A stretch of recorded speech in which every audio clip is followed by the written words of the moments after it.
My name is Kadir Muhammad, 26 years old. This is how I got to where I'm at now. So I was born in 1996 in Linwood, California, 12:27 p.m. I know the exact date. So my mom raised us singly. It was me and my three other siblings. So, it was, as you can imagine with that, money was pretty tight for the most part. I was homeschooled, so really early on, my mom instilled in me that she taught me that you're either gonna be building something for yourself or building something for the next person. And that was something that really hammered into me at a young age that just stuck with me for some reason. I could always draw. My mom said since I was like 3 years old that I could draw.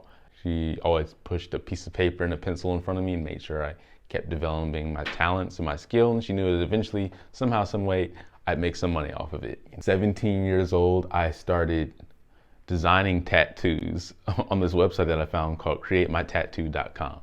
And basically what it is that it's a contest website where you compete with other artists to design a tattoo for the person who creates the contest, and whoever wins gets the money. So I started doing that, and I was making some pretty good money for my age on that. Like, I remember the first big contest I won was like $380. So that was a lot of money to me at the time, and I was like super geeked by it. Instantly shifted my perspective on making money. I didn't think that the job was the only way to make money. This instantly showed me that there's other ways to do it. So some time has passed and my mom decided to move to Texas. Me and my brother decided to stay in Arizona and get an apartment together. To summarize things, I went on a couple of more entrepreneurial ventures that didn't do too well, but I was still trying to figure out different ways to make money, figure out what I want to do, establish a business. So I got a call from an old acquaintance who was getting a tattoo. He was talking to the owner and he was showing them my drawings, and they were super interested in me going to the shop. But at the time I had a full-time and a part-time job. I was already like, there's no way that's happening. After I hung up the phone and got done talking to the manager, I quickly had this gut feeling that I said, like, I really need to go there. You should go there. So I decided to go there tomorrow morning, and that's where I met my good friend Tez, who was a big part of my journey. So in this shop, this is where I first got my first taste of actual tattooing. I tattooed this little triangle that I have on myself. You probably can't see that because I covered it up. I tattooed a couple of friends, and this was me getting my feet wet. So the first year was really me just figuring it out and getting the feel for it. 3 months in, Tez decided to leave that shop and go open up his own shop all the way in North Phoenix. This is like by Thunderbird Road. If you guys know about Arizona, that's pretty far from South Phoenix where we are. We were on Broadway, and so Thunderbird was like light years away. I've never been that far north in Arizona.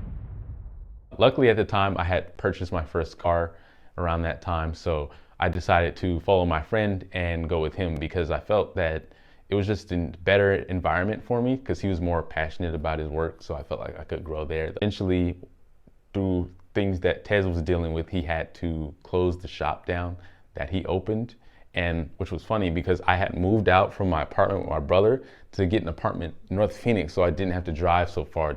Literally a month after he closed the shop, and so it forced me to start working on tattoos from my apartment. I had started a new job around the same time I got the new apartment, but I quit that job because I just wanted to go all in on tattooing. So I quit that job, started tattooing full time, started running ads, and I was doing pretty well the first couple of months. I remember in particular, there was this sale I did. It was like the $75 flower sale.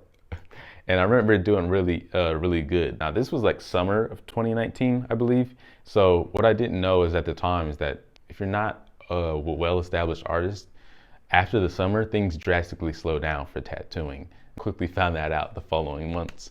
I didn't do as good and money started getting tighter and tighter and tighter until eventually it got to the point to where I had to sell my car to make ends meet, which is ironic because eventually the next month after, I was still so far behind that I eventually lost the apartment and had to have what I could, put it in storage, and surrender the keys, give everything up. I remember after I paid for storage, I had zero in my bank account. I was like, Jesus. And I had to walk from like 3 miles from the U-Haul after I dropped it off to my brother's apartment. And I was just like, I popped up, I was like, hey, can I crash on your couch? Fortunately, my brother was nice enough to let me stay there, just a little north of downtown Phoenix. After all that happened, long story short, I hit a crossroads. I had a job interview that went really well and they offered me the job. I would have to commit full time and do a lot of overtime to make the kind of money I wanted to. I would have very little to no time left for tattooing if I chose to do that. Funny enough, Tez had hit me up out the blue and he said, "Hey, I'm in a different shop now. There's a spot available for you if you want it, but you gotta come meet the owner." So I knew I had to choose. So again, I chose tattooing and I decided to waltz down there to the shop and go meet the owner.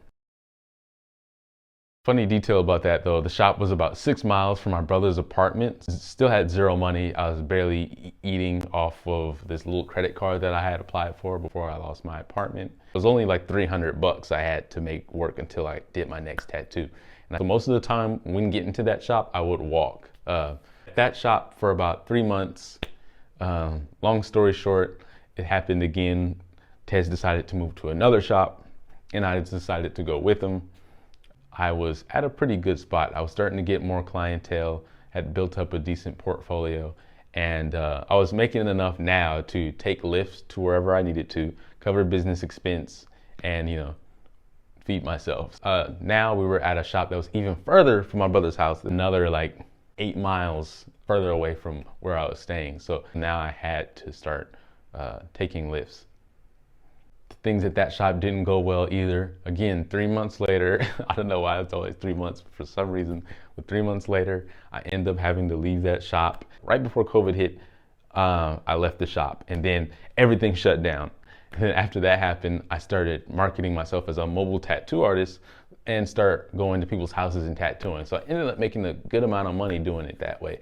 Actually was making more money then through COVID than I did before COVID hit and being in that shop, because I was able to charge less and there was no commission overhead from the shop. So it allowed me to cut down a lot of my overhead expense. So from there, it just became inconvenient to use lifts to get around. So I started renting cars from Turo, like SUVs and whatnot, just so I could move all my equipment way easier and do these tattoos and just give a better experience for my clientele. So at this point, I felt like I had a decent grasp about what I was doing, but everything wasn't just quite there. I felt like I could do more because I was still struggling in a lot of areas, but I felt like I didn't know what I was missing. And this was a big turning point for me. This is where I met Dakar. 3 steps to make 50 to 100K a year on Instagram.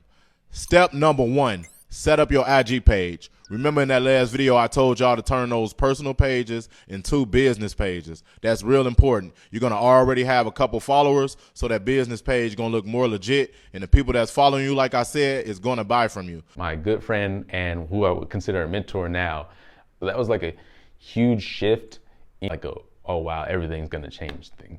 And more than I realized it would. Now we're at 2021, so a couple of things have changed. I moved with my cousin in an apartment in Chandler. Dakar was in Chandler, so I moved there to be closer to him. So that was like a big factor of me driving me to focus. I just wanted to be out of survival mode because I had been in it so long. So about almost 9 months of being in there, Dakar decided he wanted to open up a shop, which I was like really super excited about because it was like this tiny studio space. It probably was no more than like 10 square feet or 20 square feet, super small room that we were both compressed in. He opened up the shop. I started posting more because we were using the space for social media too. That's when I was able to go out and go to Texas, where I got to meet the Ink Master, and I have a whole vlog about that. I'll put that somewhere up here. So at this point, Dakar had been drilling in my head to get on other platforms besides Instagram. I was just doing what was working. He showed me the opportunity that was on YouTube, so I decided to start posting on YouTube. And like literally 3 months into doing it, one of them is now like 3-something million views or 4 million views, something like that. And that just like, that was another like, wow, like mind-changing, mind-blown shift. And so I decided to start studying social media and understanding how it works. I wanted to start helping more people through that way. And I remember this one. Yeah, no. And I posted it on YouTube and TikTok, and they both went insane. And from there, once I started posting the regular videos, it happened in like 2 weeks. I went from like barely any watch hours to like monetized. And then now I'm waiting on my first check from YouTube, which is really exciting. I'm excited to see how far I can take this YouTube thing. I really want to go full time with it. So yeah. This was a really watered down version of everything. Honestly, there's so much more stuff that happened in between this, but hopefully this will motivate you to do what you love, do what you feel in your heart. If you're at that point where you need to take that leap of faith, sometimes you just got to do it. So look forward to you guys joining me on this journey, and I'll see you in the next video. Shameless plug here. If you guys want to learn all the stuff I learned in tattooing, you can join my membership where I give exclusive tips and how-tos.